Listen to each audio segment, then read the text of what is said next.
Nosso cérebro não é. Ele não foi. Ele não foi arquitetado. Ele não é. Não foi criado, não foi arquitetado. Ele não existe pra ficar no ócio, né? Sim, exatamente. Será Ele não que evoluiu não? pra isso. Eu acho que não. Porque eu Sabe por que imagino não? que... Porque ele custa. Mas Ele antigamente... custa energia. Não, faz sentido. Que raio você vai ter um troço que gasta uma energia monstruosa em cima da tua cabeça pra nada? Faz sentido, assim, mas uma coisa que eu fico pensando é que antigamente a gente tinha mais tempo ósseo, né? Tipo, de ficar pensando, não tá fazendo nada, sabe? Tipo, a gente sempre agora tá no celular, não tem mais aquele tempo ósseo. Ah, tá. Antigamente, alguns anos atrás.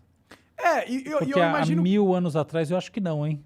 Será que... Não sei, eu não imagino, mas é que, tipo, os caras caçavam. Eu sei que o ser humano, por exemplo, desenvolveu uma habilidade muito foda de ficar muito tempo sem comer.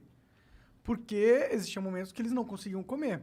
O que eles faziam? Se eles não conseguiam comer, não tinha comida, eles ficavam um tempo em jejum. Será que eles não ficavam num ócio? Isso que você tá falando é... Putz, muito bom. Sim, com certeza, com certeza. A hora que você não tá... Sim, a fome é uma constante na história da humanidade até recentemente. Na verdade, ainda é hoje em dia, né? Mas por uma questão que é de mera desigualdade, maldade do ser humano, dava para resolver o problema da fome. Total. Mas por muito tempo não dava para resolver mesmo. E, de fato, uma coisa que você faz quando você tem uma perspectiva de fome de longo prazo, gasta pouca energia. Então eu concordo com você. No fundo, você tem razão. Isso que eu falei não é verdade.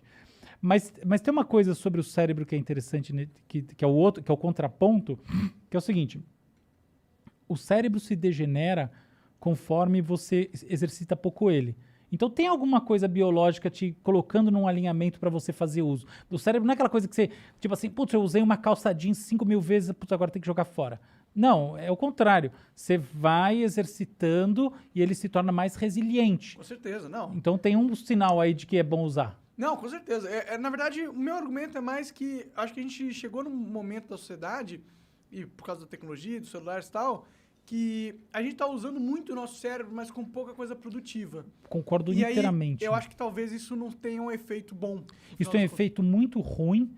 E eu te digo mais, você está tocando num ponto que é o meu próximo assunto que eu vou escrever sobre ele, e ninguém que esteja assistindo aí, nenhum colunista me roube, que é sobre a demência digital. Tá? O que é isso? Eu entendo que os processos cognitivos que há 3.000 anos atrás representavam esse surplus de neurônio, tá? Que estavam lá associados a isso, e que foram declinando, eles estão declinando mais rapidamente agora. E a gente converge a um aumento da demência, tá? Na terceira idade, que não vai ser perceptível. Por quê? Porque os remédios, os tratamentos para Alzheimer e outras demências estão evoluindo muito rápido.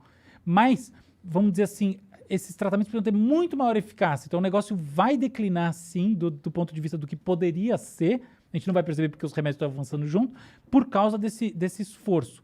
E eu te digo mais, o que já está acontecendo, isso assino embaixo, é um aumento dos casos de problemas cognitivos, não vou chamar isso de doença, mas problemas cognitivos na infância por causa dessas muletas, excesso de muleta digital. Uhum. Então, tal como a gente converge a uma demência digital com a tecnologia, com vamos dizer assim, a generalização, universalização das tecnologias entre os idosos, sobretudo quando os idosos estão sozinhos, então faz companhia, fica o robô de companhia, essa coisa toda que está começando a rolar agora e vai se tornar hegemônico, a gente tem na infância esse cada vez mais essa tendência a simplesmente considerar que você busca no Google, que isso é aquilo, que você não precisa aprender nada e etc e tal. E essas muletas efetivamente geram efeitos de longo prazo, porque genes ligados ao desenvolvimento do cérebro acabam não se expressando com a mesma intensidade. Aí o negócio gera efeito de longo prazo e nesse sentido é irreversível. Pode crer. Você ia perguntar uma coisa? Não, eu ia falar que isso tem a ver com o que você estava falando sobre a aula em VR. Sim, aula em VR Total, emburrece. boa É conexão, isso mesmo, realmente. puta, total. Eu acho que é isso. Eu sou meio receoso em relação a esse avanço todo de aula em VR, etc e tal, porque eu sinto que faz parte desse mesmo processo que tem 3.000 anos, mas agora está se acelerando e que vai atingir crianças e idosos sobretudo. E aí, tu acha que aí a gente entra num jeito de criar os filhos. A gente devia segurar mais a onda dele com as telas? Ou a gente devia... Eu não sei, cara. Porque assim, as minhas filhas, elas passam bastante tempo do dia com alguma tela na mão. Bastante tempo. Até tem o tempo lá que elas não estão, mas a maior parte do tempo que elas não estão na escola, elas estão com alguma tela. E assim, do jeito que eu percebo, parece que tem ajudado no desenvolvimento delas, inclusive a transitar, a navegar no mundo digital. Eu tinha até comentado isso. Pois é. Mas assim, até que ponto isso é Como que a gente- interessante? Cadê o corte? A linha de corte? pois Essa é. puta pergunta sensacional. Eu não sei como dizer onde está a linha de corte. Eu sei dizer algo sobre a postura que está por trás. Que assim, quando você está delegando a devices aquilo que você deveria pensar e não armazenar, a coisa está indo errado. Tá? Então, isso é uma coisa que assim, eu não faço hoje em dia. Tá? Assim, não faço. Então, tem assuntos, por exemplo, que eu até acho que a gente tem umas coisas que a gente pode discutir hoje que tem a ver com esse assunto, por exemplo, funcionamento do cérebro e outras coisas mais. Chega num determinado ponto, ali, eu falo, não importa que eu tenho isso aqui, eu tenho essa referência, essa outra. Não, isso aqui eu realmente preciso entender. Não importa quanto tempo demorar, não importa o nível de esforço, eu preciso passar essa milha aqui. Se você começa a entender que, no fundo, eu não preciso passar essa milha, porque tá lá, tá dado. Aí o negócio tá indo mal. Então, eu acho que internamente o marcador é bem claro. Agora, externamente, como é que a gente vê? Não dá para dizer, porque eu acho que não é excesso não é quanto se usa, é muito o quanto se delega o pensar, o como. Entendi. Então a gente tá falando de, por exemplo, eu não preciso aprender a fazer uma continha de multiplicar porque tem a calculadora. Esse é um ponto, porque, por exemplo, a calculadora, ela não vai te dar um armazenamento, ela vai te dar um processo. Começar a perder processo para a máquina, eu acho perigoso. Então, eu acho que você tem um momento da vida que você tem que passar pelos processos mesmo, na escola, porque os processos não são importantes em si, né? Ninguém vai usar cálculo química orgânica na vida adulta, né? Quer dizer, exceto os químicos. Não é isso. É como pensar as coisas. Se você perde o pensar, acho que a coisa não... Enfim, tem toda uma camada de entendimento de mundo que você pode ter. Por exemplo, posso dar um shift maluco de assunto? Claro. Por exemplo, uma coisa que eu ando pensando muito, tá? Como a gente deve, hoje em dia, efetivamente entender o que é inteligência artificial. Eu acho que isso é uma coisa que a gente não pode delegar, porque esse entendimento, no final das contas, é o entendimento do mundo que a gente vai estar. Porque essa fusão entre o físico e o digital já aconteceu. Agora, a fusão entre a ação feita pelo cérebro humano, pelo processamento informacional no plano biológico, e o processamento fora, está acontecendo, está na iminência de se tornar absolutamente intrincada. Eu acredito que já está acontecendo. Já está acontecendo. E eu aponto para a galera aqui ficar claro como está acontecendo algo simples, que são os algoritmos das mídias sociais. Exato. Puto, cara, você foi exatamente no ponto que... Então, quando eu falo assim, poxa, eu acho que a gente tem que entender, por exemplo, é isso. Olha só, hoje em dia, o algoritmo de mídias sociais mais poderoso que existe é o do TikTok, tá? E como é que você faz essa... Como é que se sabe isso? É o seguinte, você cria um bot, tá? Você cria 100 bots. Cada um você dá um propósito. E você não explica qual é o propósito. Tá? Você não escreve uma hashtag lá, não põe nada. Você põe um propósito. E aí você vai direcionar, você vai assistir vídeos de acordo com o propósito. Quanto tempo demora para você ser inundado pelos vídeos associados ao seu propósito? Isso é uma métrica do poder de fogo do algoritmo. Concorda comigo? Então, dentro dessa métrica, o algoritmo do TikTok, ele é um algoritmo muito poderoso. Até posso explicar tem umas questões muito interessantes. Mas olhando por esse ponto de vista, olha só, tem um negócio acontecendo que é muito interessante se pensar. Tem alguns influencers do TikTok que têm síndrome de Tourette, tá? E as pessoas que têm essa síndrome têm tics. O que está acontecendo, o que aconteceu recentemente é que consultórios de neurologia e psiquiatria ao redor do mundo foram, assim, visitados, procurados por meninas com tics.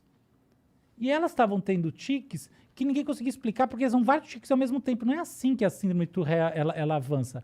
Ela vai, né? É um negócio diferente. Então, fica todo mundo meio sem entender, até descobrir essa correlação. O que essa correlação mostra? Ela mostra não apenas, no meu ponto de vista, tá, que existe uma identificação, a vulnerabilidade de adolescentes, a coisa toda. Não é isso. Ela mostra que o poder de funcionamento desses algoritmos é imenso. E ele vale tanto para aquilo, para a pessoa que está buscando um conteúdo, quanto para aquela pessoa que ela não está buscando, ela não é que ela quer. Ela é uma espécie de presa fácil ao conteúdo, entendeu? Porque ela tem um perfil que tem uma certa vulnerabilidade. Então, quando eu falo entender esse tipo de lógica, é muito assim, qual que é a dinâmica de funcionamento desses sistemas? Então, por exemplo, a gente tem 3 grandes modelos de inteligência artificial. A gente tem a inteligência artificial que basicamente ela é reativa. Então, por exemplo, assim, quando você vai pegar o algoritmo de recomendação de filme da Netflix, tá? Então ele vai te dar um filme, mas aquilo que você está fazendo naquele momento não vai impactar a sequência de filmes que você vai ver depois. Ele tem uma atualização. Você tem um outro tipo que é de memória de curto prazo. Tá? O tipo de memória de curto prazo é, por exemplo, quando você pensa o carro autodirigível. Tá? O carro autodirigível, ele avança tecnologicamente em níveis, tá? Nível 4 e 5 são os níveis mais avançados. Imagina que ele está no nível 4 ou 5. Então, o carro está aqui andando e ele vai mudar de faixa. O que ele precisa? Ele precisa de um buffer de memória no qual ele possa mapear o comportamento dos outros carros para ele saber onde ele vai. Ou seja, ele tem uma memória que, na prática, significa uma taxa de atualização em tempo real, ok? E aí você tem um outro tipo que é tipo uma inteligência artificial que efetivamente consegue fazer analogias, fazer mapeamentos de uma área na outra. Aquela geralzona pica. Que seria isso aí, essa mesmo. Então, que não existe. Não existe, exatamente. Existe conceitualmente, não existe na prática. Sim. Então, o que acontece? Esses algoritmos, hoje em dia, cada vez mais, eles funcionam com buffers extremamente inteligentes. Então, são algoritmos com memória, com taxa de atualização em tempo real, que levam a convergência muito rápida em cima de alguma coisa. Isso gera uma coisa curiosa, tá? Então, que é o seguinte, ó. Imagina que, eu não preciso nem imaginar, um fato, nós gostamos de vinho. Aí a gente começa se eu tivesse uma conta no TikTok, eu procuraria vinhos lá. Aí eu começo a olhar vinhos. Daqui a pouco ele entende que é vinho, o algoritmo, né? Ele, né? Não tem personificação possível no caso desse. Pode ser elas, viu? Pode ser ela, né? Ela, tipo no filme Her. Genial aquele filme. Eu prefiro, né? Se for fazer uma inteligência artificial, faça feminina. Você sabia que as vozes são sempre femininas, né? Todo mundo prefere. Claro. Lógico. Eu entendo. Inclusive as mulheres, sabe? Tem uma questão toda de percepção implícita de agressividade. Não é à toa, porque sempre a voz é feminina. Entendi. É interessante isso, né? O Waze, todo mundo tem a voz feminina como default. Mas vamos lá, beleza. Aí eu tenho o algoritmo. Se eu sou um ser humano normal, eu não quero reduzir minha vida a vinho. Ou seja, ser inundado com vinho não é necessariamente bom funcionamento. Porque as pessoas têm interesses diversos. De fato, os algoritmos funcionam assim, eles te dão alguma diversidade. Mas existe uma questão que é muito interessante, que é, no final das contas, eles te dão mais daquele estímulo do que você mesmo buscaria espontaneamente. E o que acontece é que, pelo menos, essa é minha tese, tá? Não está em lugar nenhum também, se alguém estiver assistindo, sempre tem gente assistindo, não roube minha tese. Mas o que eu sinto, o que eu acho que acontece, é que você acaba sendo sufocado, existe um overwhelming, como se diz em inglês, de um mesmo conteúdo. E isso daí gera em você uma dessensibilização. É tipo o problema do filme pornográfico. O filme pornográfico, para mim, não tem problema nenhum. Mas a lógica do filme pornográfico é uma lógica de dessensibilização do sexo mais animal que tiver. Sim. Então, quando eu falo do problema, não é o problema do filme em si. O problema é da lógica de quem, só filme pornográfico, né? Essa coisa toda, no final dos contos, pode atrapalhar os relacionamentos, uma coisa assim, porque, no final dos contos, existe uma dessensibilização do ponto de vista da experiência, entendeu? Sim, você vai lá, tá transando com a sua mina, do jeito bem whatever, e você fala, mano, eu vejo a mina plantando bananeira com 7 caras atrás, exato. Ou outras coisas mais. É isso aí. Então olha dentro do mundo do algoritmo como isso é absolutamente paradigmático. Quer dizer, como isso é a regra. Você começa a ter dessensibilização. Qual que é a solução? Manda o conteúdo mais intenso. Porque, veja bem, a lógica das bolhas e da radicalização na internet não é uma lógica maquiavélica qualquer. Não, é o seguinte, depois de um tempo vendo o mesmo conteúdo, você começa a ter dessensibilização. O que você faz? Manda aquela paulada mais radical, porque aquilo chama atenção. E no final das contas, qual que é a sua métrica? Tempo assistindo. Então como é que você vai aferir a sua métrica? Pelo tempo que a pessoa está vendo um vídeo.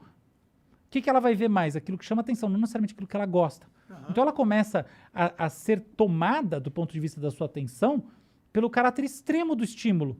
Só que como o estímulo vai sendo repetido, no caso o vídeo, ela vai achando que aquilo tá normal, ela vai implicitamente, não é que ela acha conscientemente. Mas Ela começa vai a se sentir que acostumando. tá de boa, é tipo filme pornográfico. Um negócio que tu fica 2 anos sem ver o filme pornográfico, você fala, caralho, que negócio louco, entendeu? É assim, todo mundo. Então, existe uma lógica, e por exemplo, quando a pessoa tem, aí vai o caso desses tics, essa coisa toda. Então a pessoa começa a ter um negócio, ela tem uma ansiedade, um negócio assim. Então, essa pessoa, ela começa a ver vídeos sobre depressão, ansiedade, etc e tal, daqui a pouco ela está vendo os vídeos, tipo, radicais no negócio.